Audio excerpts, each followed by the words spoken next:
Hello, my name is Maya Modrovich, and this is my self-concept presentation. So after doing the Who Do You Think You Are and the self-concept inventory, I have found that I see myself as a friend, people see me as talkative and energetic, and from that my identity has become, because one day I found that I wasn't being the nicest person and I was making all the decisions for my friends, and that's not something that I wanted to be, or someone who I wanted to be like. So I changed, I made myself more open to decisions, and I became a better person. So usually, when people ask, what's your self identity? How do you see yourself? People respond in one of many ways.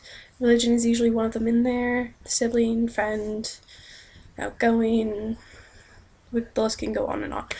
But I see myself not religious. I'm a friend, I'm a good sister, I'm a daughter, and I have nothing wrong with that. I don't have. Alright, so one of the concepts that I took, it was from chapter 2, social penetration. The first term that I found was breadth, and it's the range of subjects being discussed, expand relationships when you begin revealing information about your life away from school or schoolwork. That's the example I chose. It's because when you first meet people, you just kind of casual talk. How are you? How are your classes?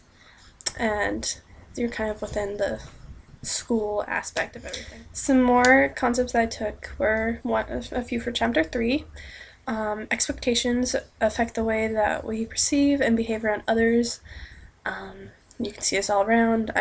School is one of the big ones. You dress a certain way for people or behave in a certain way. Another one that I chose was perception checking. It provides a better way to handle interpretations. The check involves a description of a description of the behavior you noticed, at least 2 possible interpretations of the behavior, and a request for clarification on how to interpret the behavior. This can be put into any scenario. It's kind of hard to limit down to. And then the next ones I chose, they're from chapter 4.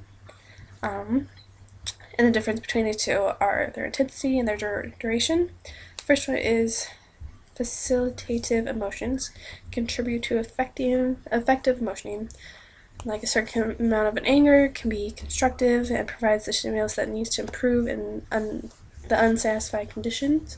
So this I put into my life as, if you have a fight with your sister, that's totally okay. You're allowed to get angry, you're allowed to get mad, but as long as you fix it and everything, you'll be fine. The next one was debilitative emotions. They detract from effective functioning. They can lead to varied problems in personal, business, educational, and even medical settings. And that don't dwell on negative things. They can, like, if you're mad and you walk away, you just blow it off, you don't talk about it. That's very unhealthy. That's what I do. I don't talk about things very often, so I definitely need to work on that. But that's one of those insights that I can definitely put in my life. The things that I see really that are significant and help shape my identity are my family. Like, I'm American, but I have a very cultured background. European, my mom's Italian. Well, she was raised Italian. My dad's Yugoslavian, so Slavic. He's from Indiana. My grandparents came from Europe, so there's like stories. It's all very cultured. My family is huge. My dad had 5 siblings. My mom had 2, but she has an interesting story because she was adopted. I don't know why, but that's a big part of my life. She's finally starting to find her birth mother, so it's a little nerve-wracking, a little exciting. So that's changing my life a little bit. Traditions are a huge one. They help shape who I have become and who I want to be and what I want to do with my life. And my family is very active. We're not ones to sit around. We might enjoy a movie together, but we're always going camping, going fishing, everything you can think of. So one thing that's really been a huge influence on my self-concept are my sisters. I have 2 older ones. The oldest is 23 and the other one is almost 21. And they're a really big part of my life. I mean, I love them so much. My sister, Michelle, she's almost 21, we fight a lot.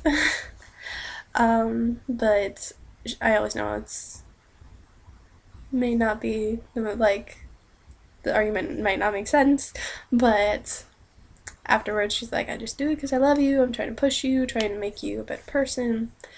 And then my oldest sister, Alicia, I really go to her for everything. She gives really good advice, and she's always there for me, a shoulder cry on, everything. My parents are a big influence. They don't, I can't go to them about everything, and they are really busy all the time working, so we usually try to have family dinners like every day, but that hasn't been working out lately, so I wish that as an activity, but this whole last week and a half, everyone's been out and busy. So my social background, usually growing up, I didn't have a lot of friends. A few good ones, but I wasn't one of the popular guys. I didn't have like everyone as a friend, but I have known my best friends since first. Happy to meet new people. I was shy for a couple years, and that wasn't very good, but my friend definitely helped me break out of my shell. And my cultural background, I don't have culture, I don't have religion. It wasn't pushed on me and not something that I express. I mean, there might be a higher power somewhere, but it's just not in my beliefs. So, my self-fulfilling prophecy, holding expectation for myself is I see that I need to get a college degree to be successful. I have to behave in accordance with that expectation, do my homework, and I have to study, and when the expectation comes to pass, it's when I graduate and it's finally happening. And reinforcing the original expectation is studying will help me graduate. It will get me to succeed in getting a degree. So here's the part that I talk about my self-esteem. Fortunately, it's a little low right now. It's mainly about school. I have this thought that I can't do it, that I'm not smart enough, that I'll fail, and I just have an undesirable behavior towards it. And I want to do it, but know that people will push me down and say that it's not a good path to choose. Because what I want to do is physical therapy, and some people are like, that's a lot of school, you're going to be there until you're like 30, and they're really discouraging, and I'm not enjoying it very much. So I was actually told to change my major because I won't succeed. Yeah, this is me. Thank you so much for your time. I'll see you later.